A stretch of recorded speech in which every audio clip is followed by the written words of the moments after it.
Steven Porter, 905 Vine Street. First of all, Mr. Ashton, been a resident here for 16 years, and 16 or 18, I'm losing track.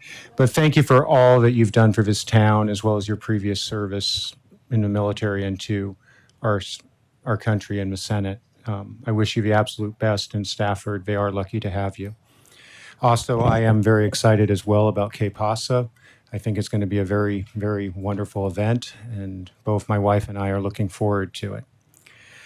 The other thing I wanted to discuss a little bit is about Comstock. So basically, I am concerned, while I understand the numbers need to matter and match up for Comstock, they're a business. I agree wholeheartedly there. The vision, though, still has to align with what the town and the community expect.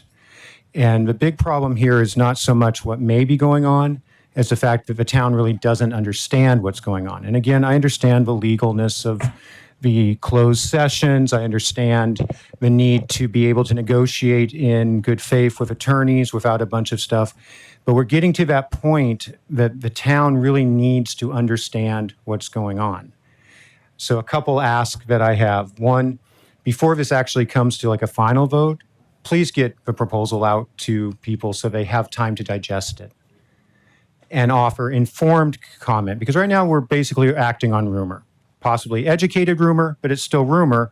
But that's not our fault because that's all we've got to go on, right?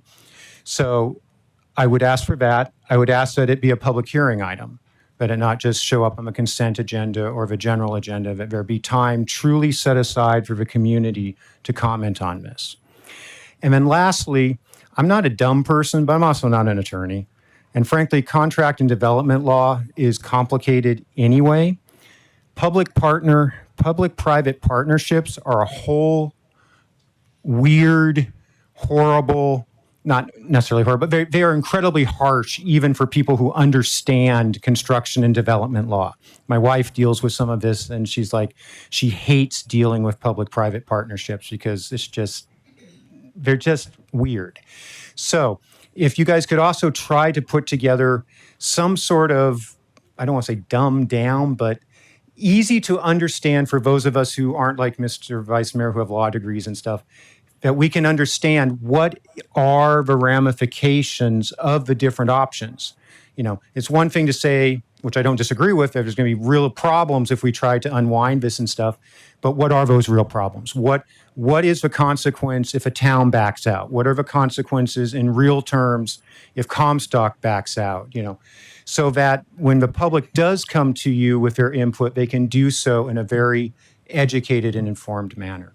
Thank you very much.